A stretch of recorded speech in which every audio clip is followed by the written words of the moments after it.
All right, this problem, we're going to write some polynomials, and I picked some tough ones because I think that might be most helpful. These are kind of where you might be getting stuck on your assignment.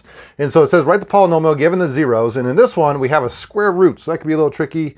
The other one, we have an I, or an imaginary number. So let's talk about this for a second.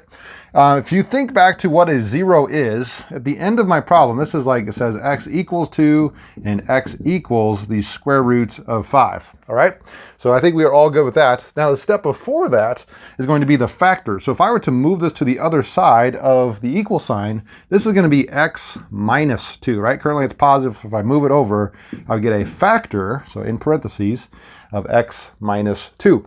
The other one, I think you'd also agree, is going to be x minus the square root of 5, just like that. And then all you have to do is FOIL this back together or multiply it and get our polynomial. Let's try this here. This is going to be x times x is x squared. X times negative square root of 5 is negative x square roots of 5. And then we have to do our other one, negative 2 times x, negative 2x. And then lastly, positive 2 square roots of 5. So a little tricky there with the negatives and a number and a square root. All right. Now, you cannot multiply something that's outside and inside the square root together besides just putting them next to each other. That can't become like ever a 10 or a square root of 10. You just have to leave it like this. Additionally, these both have x's, but they can't combine because this square root is not a like term with that one with an x. And so I think I have to leave my answer just like this. So it's a little bit weird how you leave your answer in this one. The next one I think is going to be a little bit easier or a little nicer when it comes to the answer, but it might be a little trickier to start. So it says x equals 7, and then x equals plus or minus square root of 2. I'm just going to write those out kind of like I just said. X equals plus or minus the square root of 2i.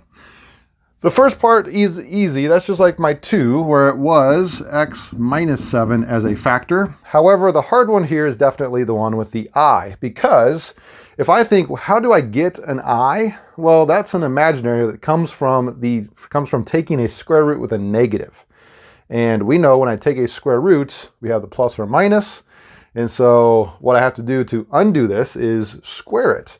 And that's why mathematicians have made, when you square an I, that is actually a real number, which is -1, which kind of gives us that negative inside of a square root with like kind of how I started this, all right? Additionally, this is a positive and a negative, or a plus and minus, which means it's okay that I am squaring my x, because it kind of seems like this is going to become 2 answers, and it is.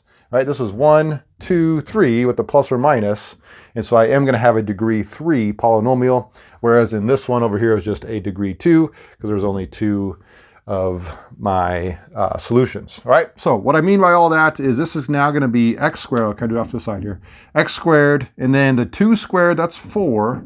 However, the I squared is a -1. Or I could say x squared equals -4. So when I move this to the other side, it should be x squared plus 4 as the factor. So that's what I'm going to bring down over here. In fact, since it's squared, I'm going to put that one first. X squared plus 4. And the other one, x minus 7. Now I can distribute in and solve, or come up with my polynomial. It's going to be x to the third minus 7x squared plus 4x, and lastly, minus 28. Can't anything combine here? We have 3, 2, 1, none. No, and they are in that descending order, so I think this is my final answer, just like that. So that's how you write the polynomial given your zeros. Hopefully that helped you out, and until next time, keep doing your math homework fast and accurately.